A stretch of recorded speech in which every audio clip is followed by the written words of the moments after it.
Peter David Phillips is a leader who is admired and respected for his service to the PNP and the people of Jamaica. He's proven beyond doubt that he gets the job done, whether in the party where he's held high office, as Member of Parliament for the constituency of East Central St Andrew, or in the important ministerial portfolios with which he's been entrusted during his many years of loyal, committed public service.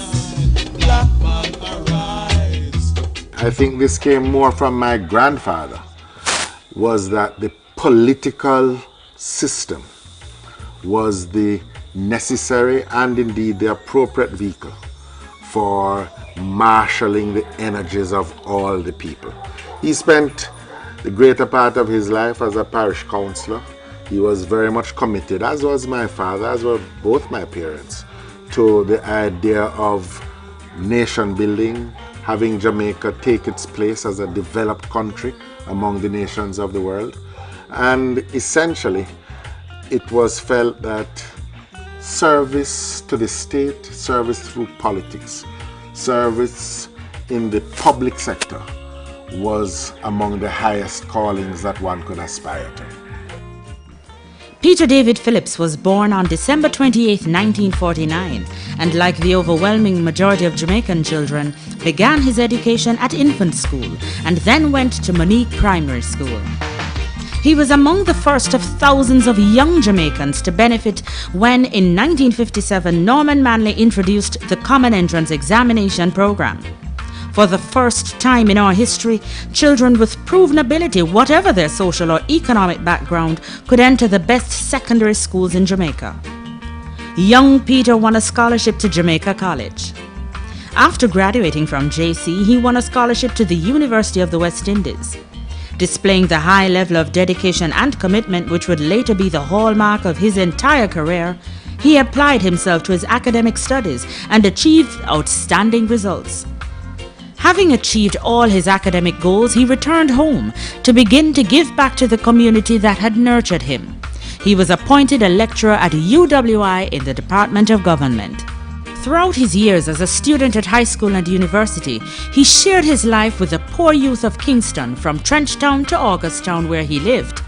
His dedication to the advancement of the agenda of the poor was to become the central focus of the political life he was about to enter. When some of us went up to university, we were overwhelmed by a much more radical, forceful presence in politics.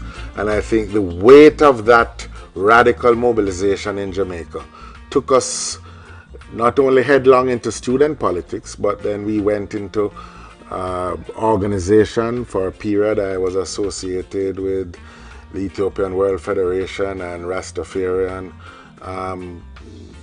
movement. Discovered a lot about Jamaica, a lot about the significance of Africa and Africanness to our own history. His political apprenticeship reached a new level during the years when the PNP was in opposition. We all remember the energy, the integrity and the commitment with which he carried out his tasks as member of the party policy group, member of the executive committee, member of the shadow cabinet, member of the International Affairs Commission, member of the manifesto committee, tutor at the party school, chairman of the Political Education Commission and chairman of the manifesto committee. Despite his heavy involvement in politics, he's made time to enjoy the benefits of family life as a husband and father with all the hopes and dreams for his children typical of every Jamaican parent. He's married to Sandra Minot from the parish of Manchester and deeply values the joys of home with his wife and 6 children. The eldest, Michael, is already following in the family tradition with his own political career. Sahai, David, Ruth, Luke and Jacob are no doubt all watching with interest. As a parent, I, like other parents, would like to see Jamaica as a safe and secure country in which all our children can develop their human potential to the fullest. By 1986, the budding political leader had now become an important member of the campaign committee for the local government elections of that year. The PNP scored a resounding victory, winning every council except St. Thomas and Clarendon in what everyone saw as a mini general election. Next came the general election of 1989, in which Peter Phillips played an even more significant role as the PNP won 45 of the 60 seats. When newly re-elected Prime Minister Michael Manley formed the administration, he chose Peter Phillips as his Minister of State in the office of the Prime Minister and later appointed him a full-fledged cabinet member. In characteristic style, he devoted his energy and his talents to ensure the effective implementation of his responsibilities, which included chairing the Greater Portmore Housing Development Task Force, which led to the construction of 20,000 houses, developing the policy for MIDA, conducting policy work for the Social and Economic Support Program.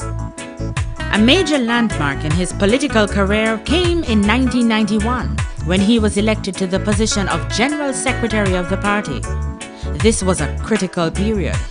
The party had been out of office for nearly 10 years, and during that period the globalization of the world economy and the emergence of the United States as the only superpower were two new realities for the party and government to face.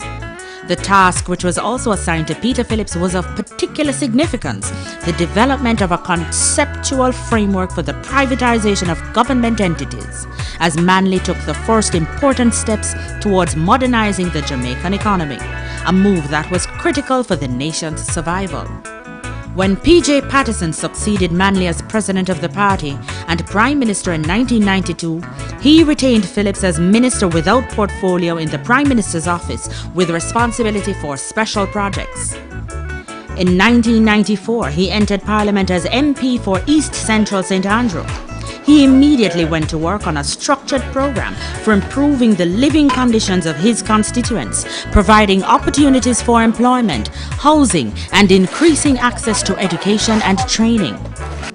In 1995, he was appointed Minister of Health and once more set out to improve the health services.